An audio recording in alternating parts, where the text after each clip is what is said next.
now. How are you two doing? Sorry. Did you guys have your talk about Alex? Yeah, because I was caught off guard when people were like, oh, you didn't know that, her and Alex had past dealings. I thought you understood the...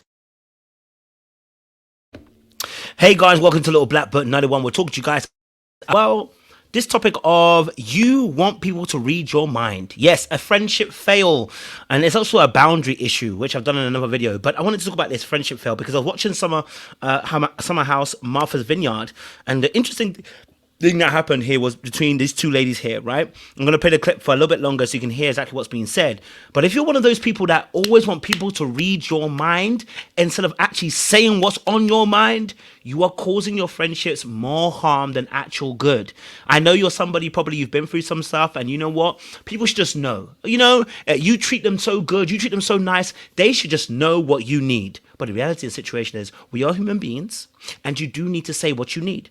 And the reason why it becomes a boundary is because in boundaries, we're essentially, what we're trying to do is bring understanding and a respecting of our own needs and being able to really communicate that to other people, right? As well as being respectful of other people and their needs. But how do you know their needs? Because they voice it.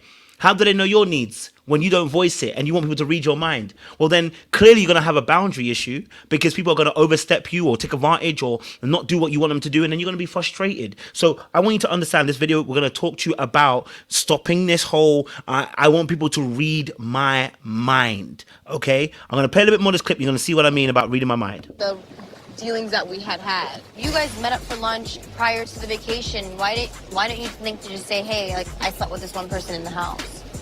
I don't know if she likes him or not because she's never met him. Yeah. So what happened here is that she didn't tell her best friend or one of her good friends that she had slept with a particular guy, and then sent her friend to go and also have a relationship with the guy, and then got angry about the fact that her friend went to have a relationship with the guy. Like, that is what we're talking about when it comes to not being able to communicate what we actually need and how it becomes a boundary issue. See how now you're complaining about your friend overstepping your boundaries and calling it girl code. But the reality of the situation is you never voiced how you felt. It was a boundary for you, and you should have let her know, hey, I did sleep with this guy. I did have a relationship with this guy. And you know what? Please don't go there.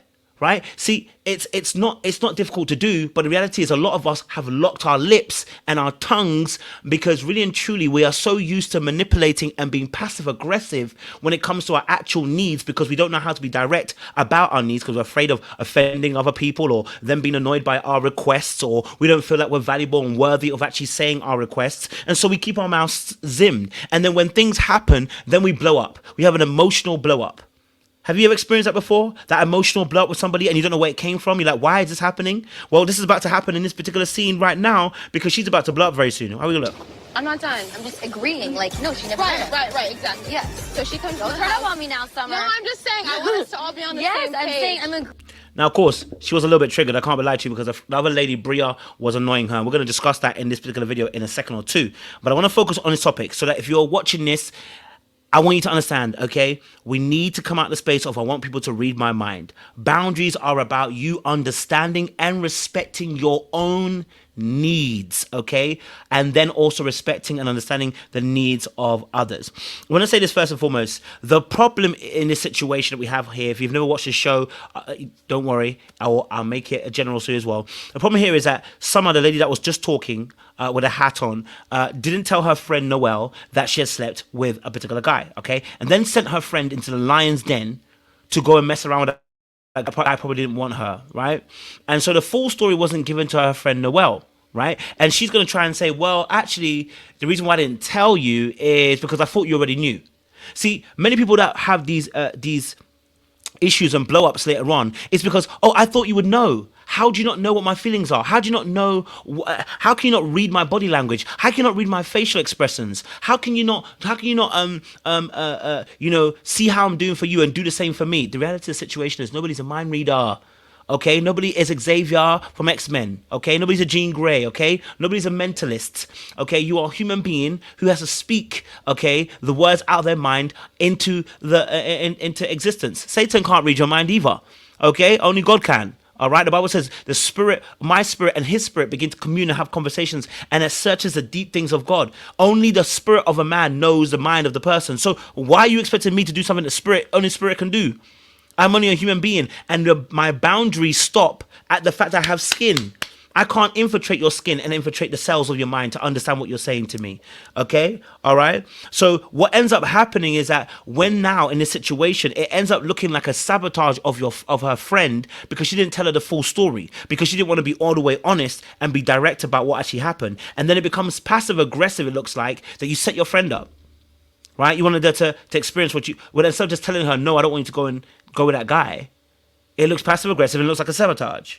Right? And the reality of the situation is you can't be vulnerable because you should have just told her, okay, what the situation was. But instead, you're going to listen to what she's going to say, right? Instead of taking accountability for what she did, listen to what she's going to... Look how she's going to react. Agreeing with you. I'm like, no, she's never met him. What happened is a miscommunication. It was not my intention, though, to hurt you or set you up to make you look dumb. I should have told you, yes, he's been inside me and I made him like... Now, you notice how quickly the conversation swifted and shifted to another place. It went to, I should have told you, yes, it wasn't my intention, and absolutely right. I don't think it was her intention to hurt. Sorry, I don't think it was her intention to harm Noelle, right? But our intention, our impact can cause harm. Can cause hurt, sorry, I shouldn't even say it, right? But in amongst that, listen to what Shetty ended up saying. Yes, instead of taking accountability now, look what she's going to say. Yes, I should have told you that he's been inside of me and has come inside of me several times, right? And it's actually really, the reason why she couldn't just say, hey, look, I should have told you that I slept with him and I let you know, is because she doesn't know how to do vulnerability very well. Right? So now it's coming out as a instead of her actually really she's being partly honest, but then it's like she's also being resentful for the fact that she has to be honest. Because see, people that don't do well with emotional connections and dealing with their emotions and sitting with their emotions and being able to tell you their needs and actually what they want from relationship and what they want from you often get resentful when they're having to be put in a position to directly tell you how they feel. Right? So now she's resentful and she's telling you, well, I should have told you. And it's almost like you're being blasted for the fact, well, I should have told you that, yes, that he come beside me. Almost like, should I have to tell you this? So you're not really sorry. In that moment, what you're really trying to tell me is, I don't want to have to be forced to tell you this vulnerable aspect of my life. But then how would I know that I've hurt you or I've done you wrong? Right? So you expect me to read your mind. And there's too many people like that. If you're one of those people, I need you to stop. Stop thinking that people need to read your mind. It's selfish. Okay? I'm one of those people. So I'm telling you directly, stop asking people to read your mind. It's selfish. Okay?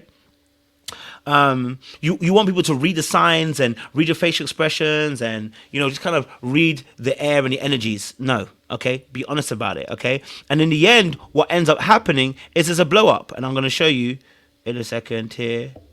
Okay? I just hate how things transpired. By the pool? Yeah. Woohoo. Summer. I feel bad. She feels like she's being attacked. Okay. Okay, this is a really important part too, right? So there's a part where someone feels like she's been attacked by the group, and she probably was actually, because there was Bria talking and Bria was moving mad. She was mediating, but not mediating very well. There was Jordan by the pool too. We saw Shanice, and Noelle's there. So it might have been an attack, or it might have felt like an attack. I'm not gonna try and dismiss her viewpoint or her experience. What I will say is, there's an important part of this clip that I'm going to play in a second or two that is shared by Jasmine and the character, and what she's going to say is very important to what we're going to discuss in the next few minutes about the situation. She stormed off. We knew how Summer is. She's gonna always feel like everyone's saying she up. Yeah, and that's not what I was trying to say. It might feel like she has gained a point.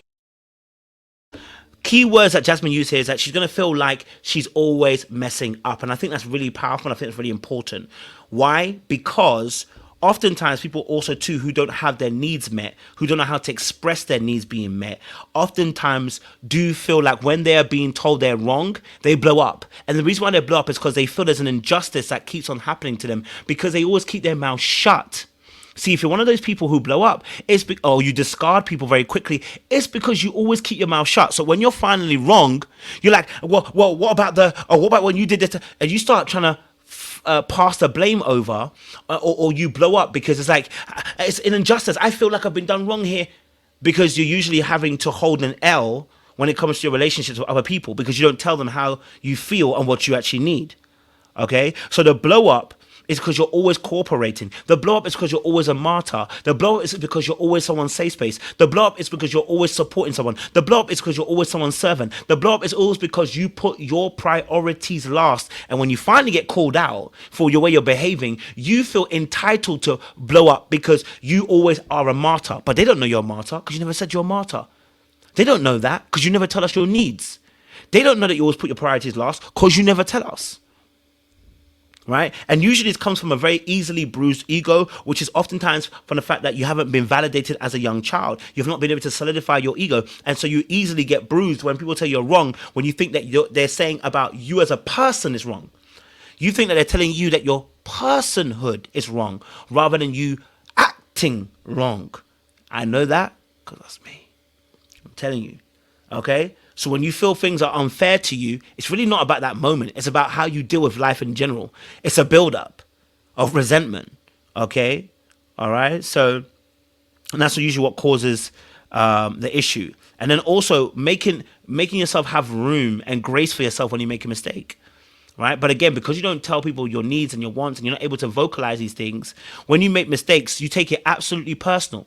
My favorite term right now is the tip. Meaning, take it personal. People take it personal, right? Because the feeling of embarrassment and shame and incompetence is things that they feel they don't like feeling. They don't like sitting in their feelings. So when they make a mistake, it becomes very difficult to accept they made a mistake. And then they want to run because when they make that mistake, you're now vulnerable. And when you do run, it's like Adam and Eve. You run and you cover yourself with fig leaves. And in those fig leaves of you putting yourself with armor, you're actually saying, nobody get close to me. I'm not going to let nobody get close to me because I made a mistake. But you're actually making everybody else feel like they made a mistake instead of just owning it. Right?